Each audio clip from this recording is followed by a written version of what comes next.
I'm so glad that you're here at the Love Inspired Leadership Podcast. And if you're here for the first time, I absolutely am so honored to host this podcast and interview extraordinary human beings who have chosen love over fear, over doubt, over hardship, over trauma, and have circled back to what love is, what love does, and what love represents. Because to me, every single human being on the planet has an opportunity to be a love-inspired leader. And that's in your own personal life, that is in your professional life, in every single role and responsibility that you hold that matters. So I just want to graciously thank you for taking the time to be here to meet my incredible guest today. And today's theme is really about leading when life interrupts us. You know, it's leading from that place of courage, clarity, and love, even in the midst of crisis, because that, to me, is the most important, potent decision in being decided to choose love over fear. So my name is Carolyn. I'm so thrilled to introduce you to Deb. How do you say your last name? Is it Krier? Krier. Okay, wonderful. And she is truly a strategic cancer advisor for business leaders. She's a purposeful, passionate entrepreneur and really a authentic, powerful voice for resilience in the most human moments in leadership. So through her Trying Not to Die .live, Deb supports high-performing professionals navigating cancer while still carrying this incredible weight of being a leader and taking responsibility and to understand their identity. Oh my goodness, I love it. I love it, Deb. And her journey reminds us that even when life gets interrupted by anything and everything that we had originally prepared, planned, and tried to control, it's love, clarity, and courage that can truly lead us forward, and I believe back home to who we are. So in the audience, if you've ever wondered how to keep showing up when life feels completely overwhelming, hard, and impossible, this conversation is to meet you honestly, exactly where you're at. And our intention here today is to bring you our heart-centered wisdom in the mature years that we have lived, both Deb and I, to really impact your life. So where we're going to start is, Deb, I want to start in the concept of transformation and new beginnings. So the way I look at this, it's like the intersection of identity meets reality. So, you know, you've spent decades helping organizations tell their stories. So can you take us back to the moment when your story was dramatically changed in a way that you never anticipated or expected? Well, first of all, thank you so much. This is I am just truly honored to be on your podcast. I did listen to some of your other interviews, and they're phenomenal. Just absolutely incredible. And so it truly is my honor to be here. You know, you mentioned that I helped people tell stories. Well, I'm a marketing person, right? And a communications person, have been most of my career helping people tell their stories, some of which I worked for the American Cancer Society, right? And I also work for an oncologist, so I know just enough to be dangerous about all of this.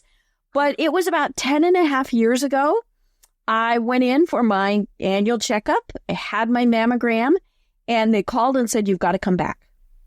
And, you know, like I said, I had enough experience to go, it wasn't that I didn't smile pretty. And so I went back, and what they said was I had tiny little specks not a lump, not a bump, anything like that. In fact, the computer saw it. And I did a little research. Now, folks, watch Dr. Google. This is not really what we want to get, right? But I did enough research to know what was going on. And it's something that happens in all mature women as our bodies change and the hormones change. We get these little speckly specks, but mine had started to gather, which is very rare, but I'm a very special person. And so my initial diagnosis was stage 0, and we didn't think too much about it. Wasn't anything. I mean, I was annoyed, but, it was, hey, we're just going to watch this. Then things progressed, and we ended up taking, actually going into surgery and removing lymph nodes, and 8 of 12 lymph nodes were positive for cancer. So I went from stage 0 to stage 3 in a 10-second spurt, right? As it took her to tell me, I thought, oh, this is much worse. And then eventually the diagnosis is that it's stage 4. But I distinctly remember, even though this is 10 and a half years ago, looking at my doctor and saying, I'm sorry, I don't have time for this. She, of course, looked at me like, silly girl. But, you mentioned the word control. And I think that is one of the biggest things with any type of serious diagnosis. The first thing we think is we're not in charge. We're losing control. And that's, I think, worse than actually thinking, here's what's going on. It's how can I, get back under control? And one of the things that I tell people is you have to pick what's going to work for you. Now I chose the traditional route, right? I was going to do chemo, I was going to do surgery, and then I was going to do radiation. And fate said, you're going to have lots of complications. But yeah, it was, but if somebody says, that's not for me, okay. That is, and the nice thing is we now have so many options that we can choose from, both from, the traditional, the Eastern, all sorts of different things. I know that you do hypnotherapy. I went to a therapist, during part of this, a hypnotherapist, because she helped me with my pain level. And, because I wasn't big in taking all those icky drugs, and what she did was absolutely incredible. And so it's, how are we going to get our lives and then, our businesses back under control? Oh my goodness. So your story has sparked so many incredible ideas of where I want to go next. I just want to really pause here for a moment, and I want the audience to resonate with me, and they will agree with what I'm going to say. Your spirit is absolutely beautiful, Deb. Your inspiration, your enthusiasm for life is contagious. It is so refreshing to witness someone that has had a life-changing diagnosis, to have the state of perspective that you do. And I just really want to acknowledge that. I want to encapsulate that. And anybody who's listening here, if you have just been diagnosed or if you've been through the journey, this podcast is for you. Or if you have someone that has been on the path and the journey or just diagnosed, please share this with them, because here's the idea about control, is that what I find fascinating about life is to have the most control is actually to make the decision to surrender and accept what is. Right. Would you agree with that, Deb? Yeah. And we go through a myriad of emotions, feelings. A big one during this process is grief, right? Yeah. Our lives, even if it's a fairly simple, basic diagnosis, our lives have changed. You're always thinking, when is it coming back? They call a lot of people will say they have scanxiety, right? The once a year, whenever that they get their scans until they get the results, they got little heart palpitations and all of those things. And anger is a huge thing. There's also guilt, right? What did I do?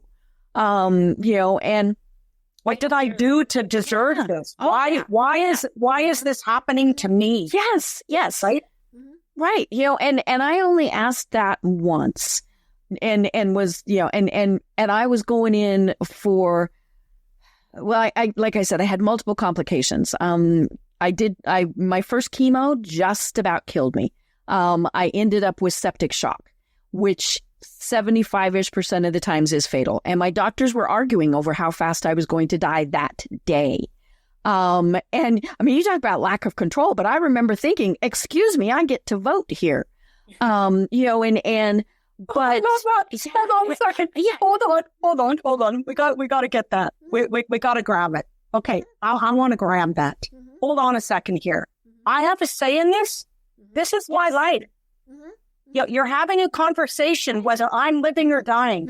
Wait a second here. Right. I get to have the say here. Right. And they were out in the hall, and my husband says it was a little different, but he said that was kind of the gist of the conversation. And so, I had multiple, I was in the hospital for a little over 7 weeks, in and out of ICU, in and out of surgery. The septic shock has done far more to my body than the cancer probably ever will. But as much as I could, now I was a very, very sick little kid, right? But as much as I could, I still wanted to make my staff laugh, because they have really hard jobs, right? I had one and I absolutely loved her. She was, probably the lowest person on the totem pole as far as the medical people were concerned. She every day requested, because they all changed, they all moved around. Every day she said, I have to have her. And when I left, when they finally discharged me, she came back. And she wasn't working that day, and she came back to tell me goodbye. And it was just okay. So let's grab that what you just did. Okay, so let's extract that. Let's take a focus on that. So you brought humor to people who served you in a very vulnerable position you were in. And you set your mind on the focus of creating joy and humor for that staff in the hospital. Right. Now, I also know that there were times where I was a cranky little person. I mean, there was a lot of pain, all sorts of things. And so there were times where I was not a happy camper, but I also did what I could to make sure that I was in charge, right? Now, my mom, I am an only child, and at that point, she lived in Kansas. She has since passed away, but she came out, and she and my husband were obviously the primary caregivers. My aunt, her sister, is a retired nurse practitioner, but then she was still practicing. And so she came out a couple of times, and then I had friends. I was never in that hospital room alone. Wow. And that comes back to that word love, right? It does. And I mean, that was what was so incredible. Of course, the staff loved it because it meant they didn't have to check on me all the time and all sorts of things. But, it was, how could I make things easier for them, and just things like, they'd say, you can ask for X. I'm like, why? I don't need it. But yeah, I did things, like I said, control, right? At one point I had, I think 10 different doctors, that came in every morning, and I was kind of in and out of consciousness and all sorts of things. And they'd come in and and then they'd leave. And when I was more conscious, I distinctly remember and telling them, wait, I need you to stand at the foot of my bed. I had this giant window. When you live in the hospital, you get the best room. And they would go look out the window. And I said, no, I need you to stand at the foot of the bed so I can see you. They all did. Nobody questioned it, right? And I said, and before you go any further, and every time you come in here, I need to know your name and your specialty, because that's going to make a difference as to what I'm asking you. Yeah. And I had one who said, well, I have a name tag on. Now he's 6 feet away from me, and I didn't have my glasses on. But I told him, I said, show me your name tag. Well, it was under his lapel. So he apologized. And then I remember my infectious disease specialist came back and I thought, oh, I'm dying. He's come back. And he pulled up a chair and he sat down and he said, you told me something that probably is the best advice I've ever gotten. He said, my ego thought you knew who I was and why I was there. And it never occurred to me you didn't. And so, and I was really firm on that. I wouldn't, once I could, no, I'm not going to answer your questions. I'm also not going to take the drug. I'm not going to, there were times where they would appear with a drug and I would say, what's that for? And they would say, oh, I don't know, so-and-so prescribed it. I said, well, if you can't tell me what it's for, I'm not taking it. And other doctors would come in and say, why do you have all these pills lined up? I don't know. Nobody could tell me what they were for. And so sometimes it's the little things that help us. Well, it's always the little things, isn't it? Yep. Oh, yeah. But it's also, just to unpack that story is that you're taking control back. Mm-hmm. Yeah. Even small things that you feel that you are taking control of this journey that we're going on. And this is whether you have cancer or anything else. Right. Life. I mean, and what I think is wonderful is you brought in a point that I think is really, really important here. And I have been through personal, extremely traumatic situations myself. It wasn't cancer, thank you, God.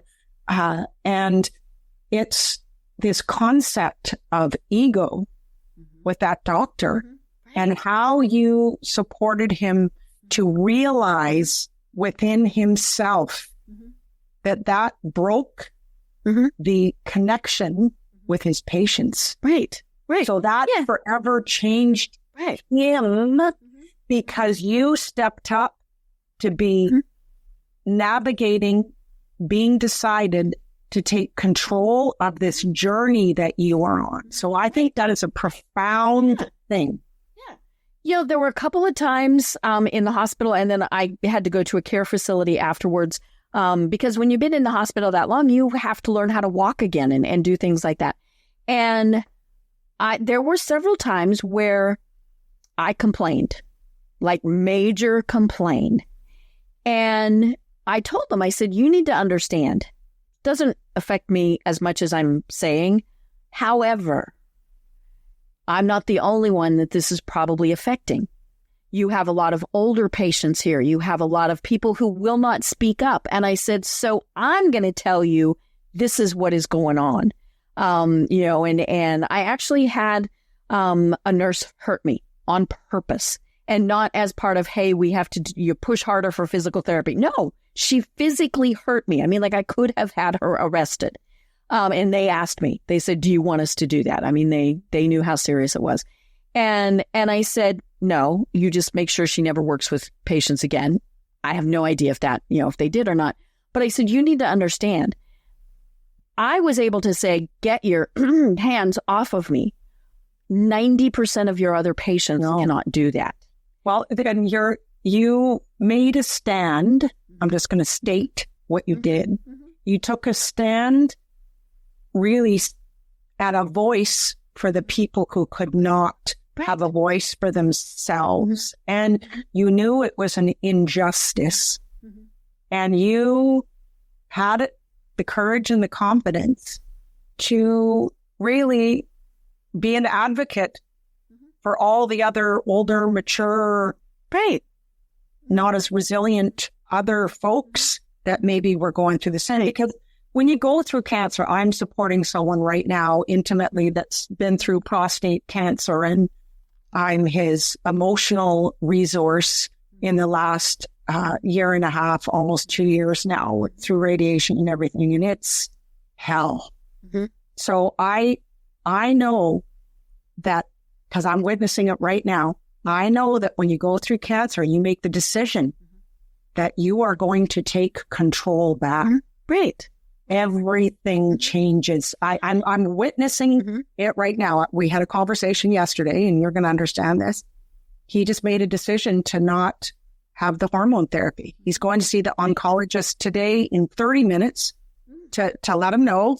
And I cried I cried on FaceTime because I'm so happy.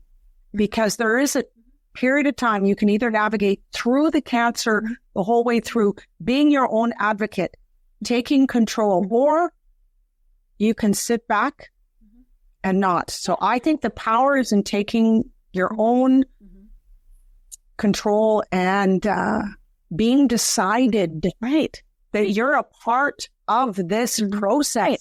Yeah. I fired doctors during this process. And it wasn't that they were incompetent. Most of the time they just didn't understand me. And I was having this discussion last week with someone, and they said, you might not like them, but you have to trust them. And I said, and you have to, especially when it's something long-term like this, right? If it's your primary care that you see once a year, I'm not always sure I remember what they look like, right?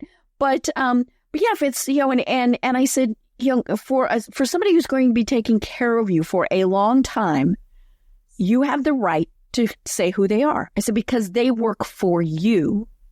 And I said, and if it's not working out, you get a different person.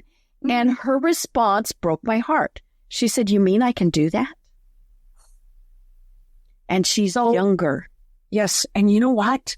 So this is giving every listener right now a message to take those people that you love, cherish, and adore that are going through this horrific journey of cancer.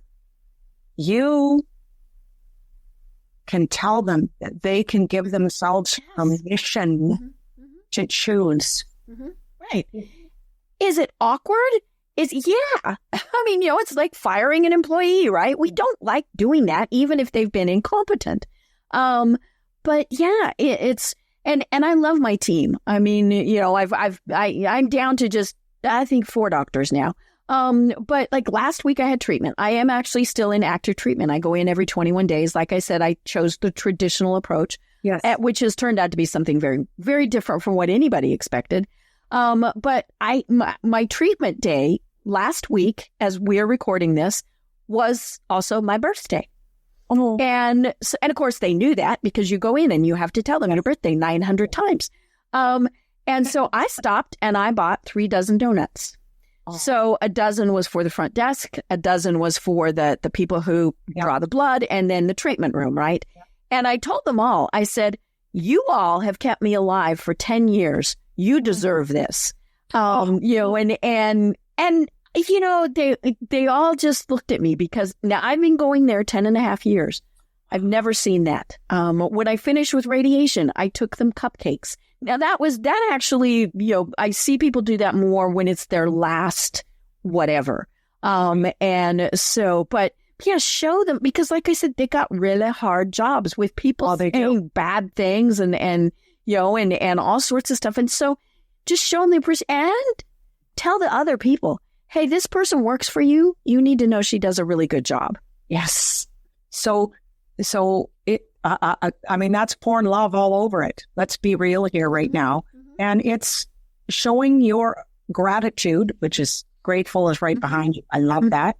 And it's also expressing the level of appreciation you have for the care that they have provided for you, because their job is hard. And there's a lot of people that are in a lot of fear and exceedingly emotional going on that path, and they need love too. Mm-hmm.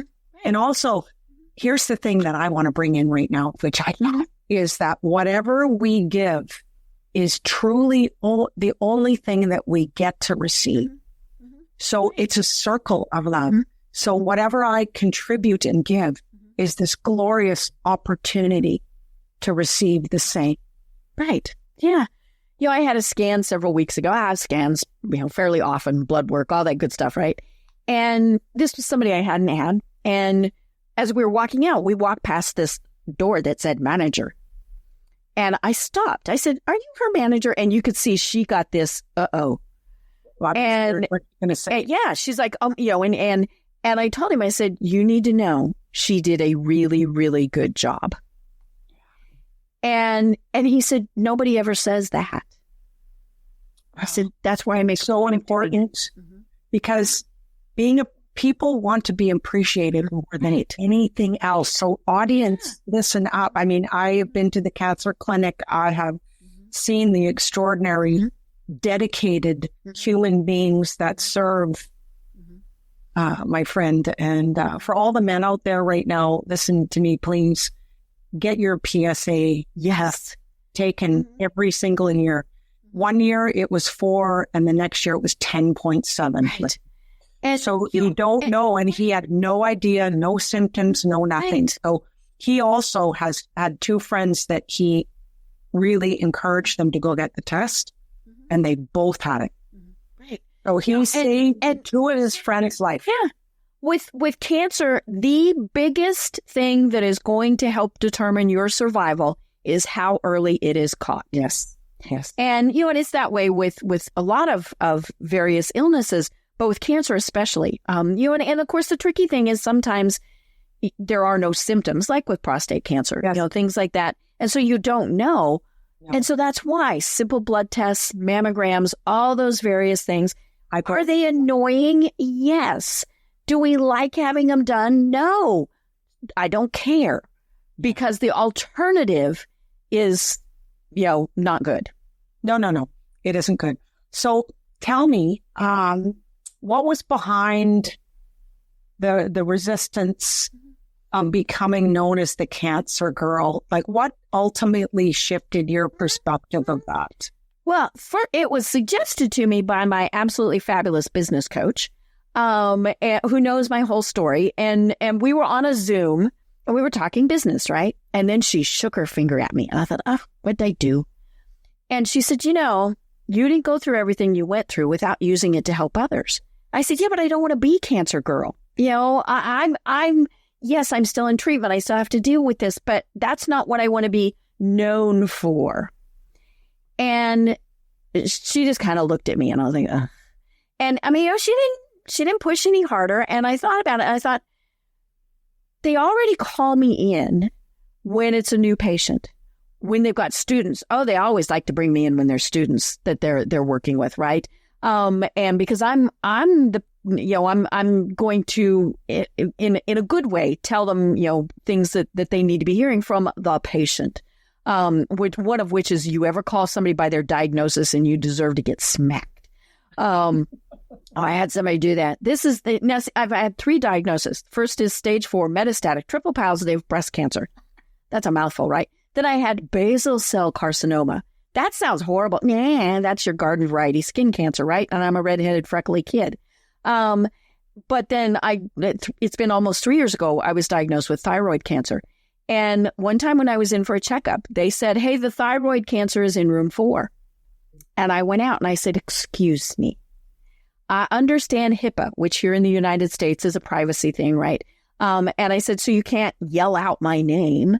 Now, they can't say your first name, it's because that's not really identifying you. But I said, please do not ever reduce somebody to just their diagnosis, because we're far more than that.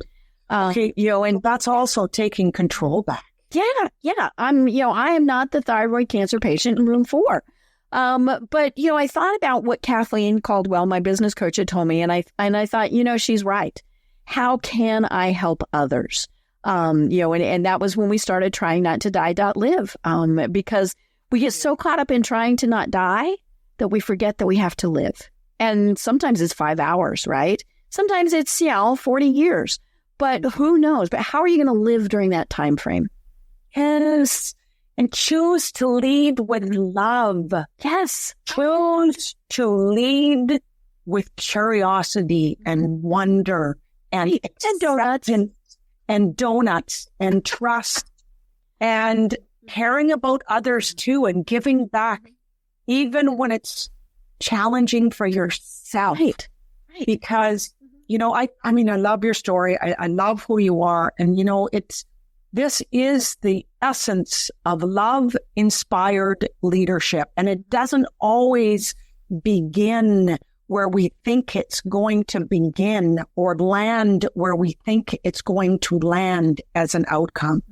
Life is here to teach us.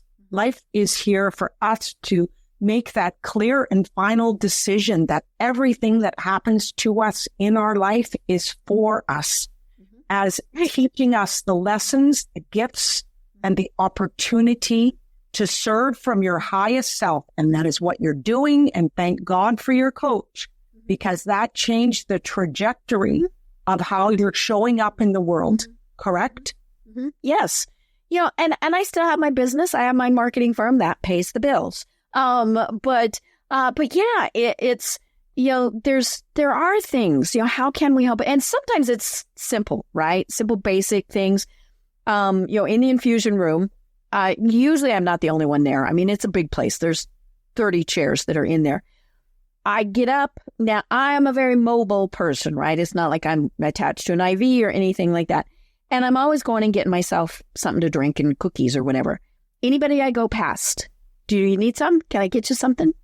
And yeah, that's what the staff does. And of course, they figured out a long time ago, I can help. I hated COVID because I couldn't do that, right? I could not touch somebody's, it's like, but yeah, if I can, if the staff doesn't have to worry about getting Fred over there, his thing of water, then their time is better used helping. Now that is helping. I get that. But, can I help them help others? Well, and it's also stepping outside of yourself to serve. And anytime that I have gone through really hard things, it's when I've made the decision to be kind, thoughtful, giving to another soul, that I feel better myself. So you received in your giving to me there, right? So how did you navigate? Here's the big question for me. How did you navigate your business, which was running, going through stage 4 cancer diagnosis? So what helped you continue to be this love-inspired leader for your business too, while navigating this treatment, uncertainty? So how did you do it? Obviously, it's a personal choice for everybody. And it is hard to decide who to tell and how much to tell. Because, the first thing that they might say is, well, we don't want to work with you anymore, for whatever reason. Now, they might be saying you need to focus on yourself, right? Or maybe it's you can't do our job. You can't do it. And so I was extremely fortunate. My clients were wonderful. And, and I had to tell them, hey, there are going to be times where I'm dropped off the face of the earth. And, and I said, and it's funny, I use Facebook to communicate a lot. And my clients are my Facebook friends. So they know. Now, I know for many people, that is not what they want to do. They want to maintain their privacy. That's perfectly fine. But you want to control, there's that word again, the narrative. Because if you don't tell people at least something, they make it up. If I just started missing deadlines and not telling why, then first of all, I would deserve to be fired. But more importantly, they're going to say, it's because, without ever knowing why. But yeah, I was very fortunate. In fact, it was so funny. Two of my clients, or one of my clients actually, was where I got my first round of COVID vaccinations way back then. They were still very hard to get here at just even your regular doctor. And for cancer patients, you would have thought we could have got them. No, this is a senior living community. And so that's where I went and got my COVID shots. But yeah, my clients, they're, and I've been very fortunate in that, and I tell people, whether it's clients, whether it's customers, staff, whoever, if they don't say, what can we do to help you through this, then you might not want to be working with them. Yes, because let's come back to love again. What is love? Love is patient. Love is kind. Love is thoughtful. Love is accepting. And because, well, I know this for a fact, that you provide such an incredible service and they appreciate you. So they will stay with you through this process and transition because they know your character. They know your integrity.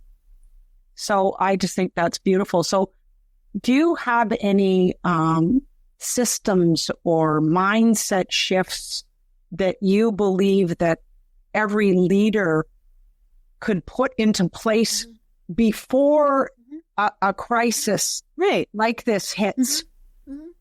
Well, many of them are simple, basic business things, right? Do you have a business continuity plan? And even if it is just you all by yourself, does somebody know who your clients are? Where's your bank account? I mean, all of those things, because we could get hit by a bus tomorrow.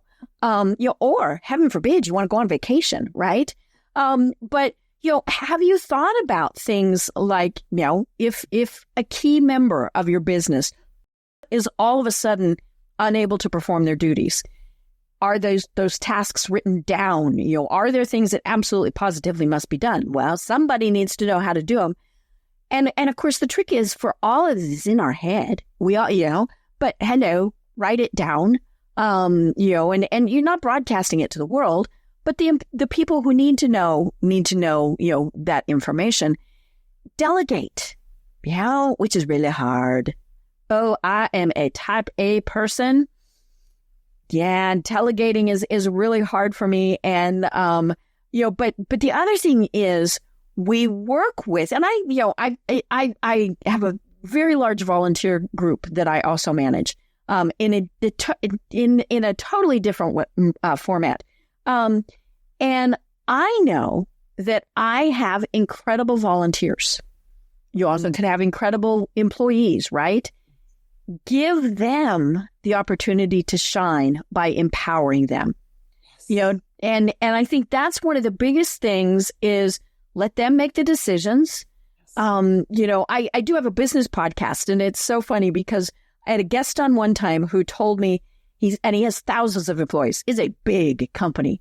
And he said he knew he was truly a success when he went on vacation for 2 weeks and nobody called or emailed him.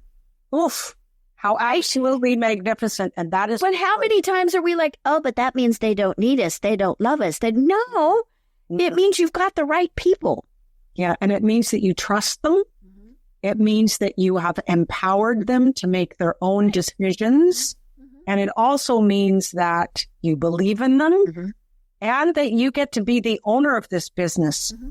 Right. Instead of the free player. Up for other things. I've recently come to the philosophy, and I've told several people this when they said, well, we don't know. What if this happened? I'm like, will somebody die? No? Okay, then it can be fixed. I mean, absolutely. It's the truth. Because there's always a solution. Right. And it's always available immediately. And now here's the funny thing. And this is hard. This is really hard for me to learn. Somebody else's solution might actually be better than my solution. Well, this has been the humbling journey I've been on my business. I did a love it and let go list. So I spent 2 months writing down everything that I'm in flow, that I have joy, that I love doing this podcast. I cherish, love, and adore having these conversations. You can tell. Mm-hmm. And then my let go list was admin, Canva, all of that. So I hired someone for almost 5 years ago now. Mm-hmm. I call her my virtual assistant, Angel. She does everything for me. Mm-hmm. She does everything I don't want to do, but I had the list ready when she showed up. Mm-hmm. But I made a decision that I was willing to let go to lead. Mm-hmm. And that's one of my phrases that pays. Mm-hmm. So the audience, you can write down, let go to lead. And that's in your life. That's in your business. Mm-hmm. And when you make that final clear decision to let things go is when you get more space for grace, more space for joy, more space for fun, more space for freedom. Right. Yeah. Because there's a fine line. And I just want to bring this in as we wrap here is that, there's a fine line between being in control of everything. We've talked about control a lot in this interview. Fine line between control and letting go. Mm-hmm.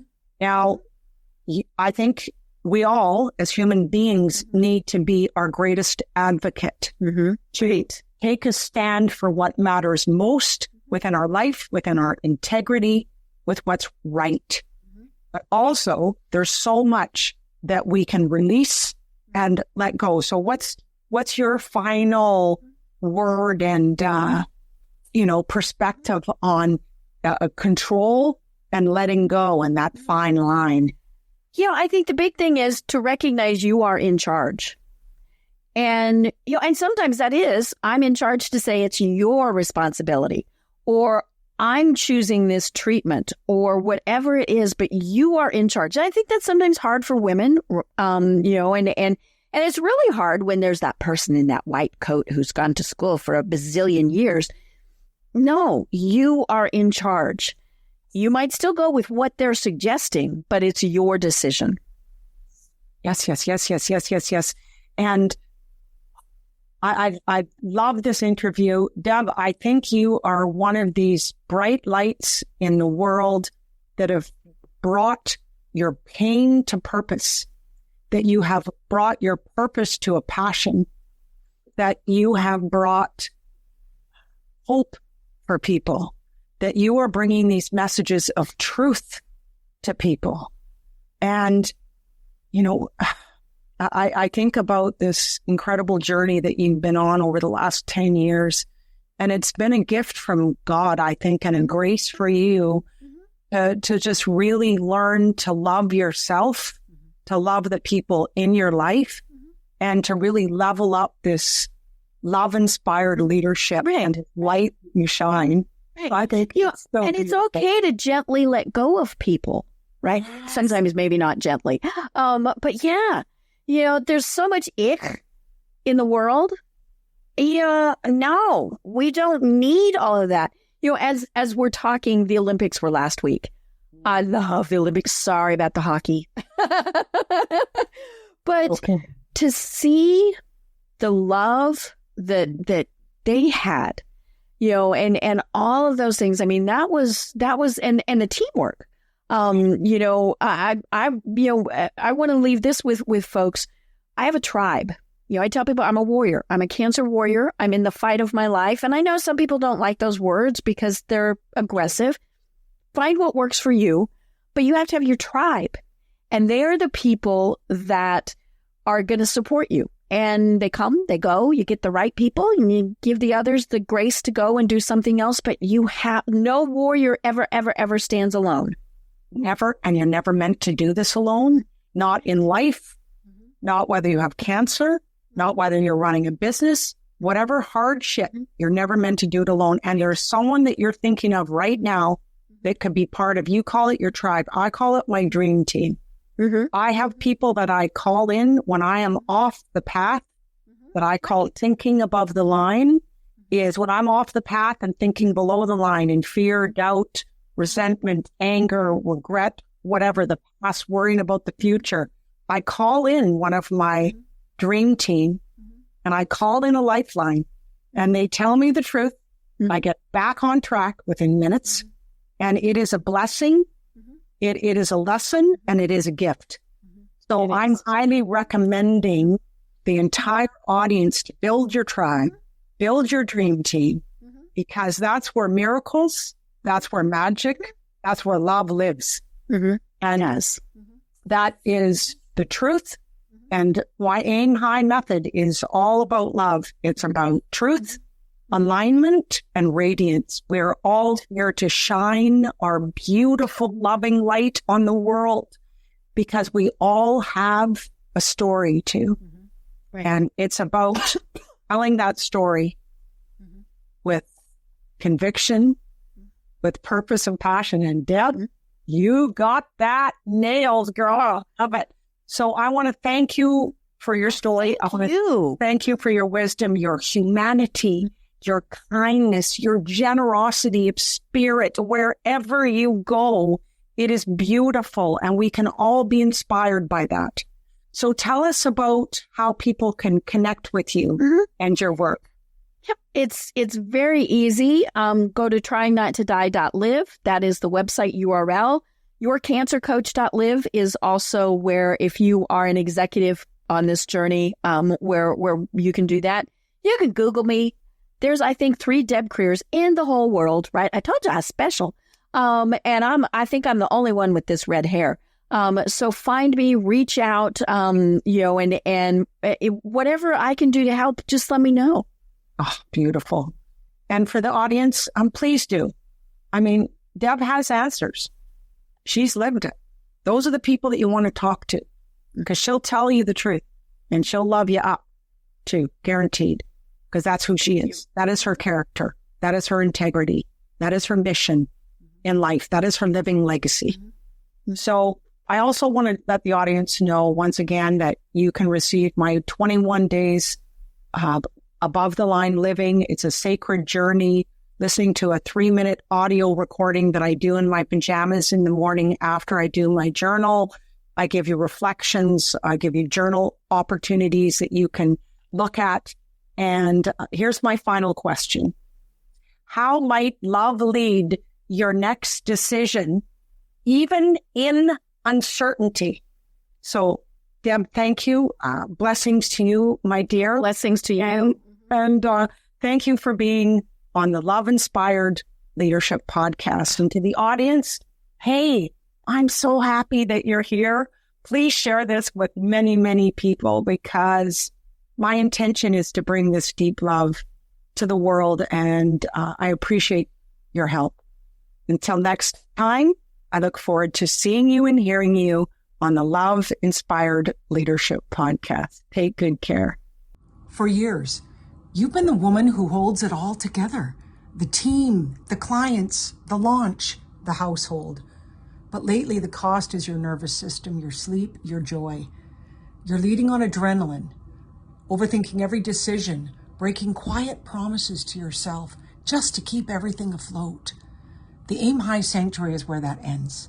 This is where you remember who you are and structure your life around that truth and lead from regulated energy, clean boundaries, and honest power. Book in a clarity call with me through the link below or by scanning the QR code, and join us in the Aim High Sanctuary. Thank you for joining me on the Love Inspired Leadership Podcast. If today's episode stirred something in your soul, share it with someone who's ready to aim higher. Keep holding your vision, anchor in your truth, and take intentional, inspired action, because love is all there is.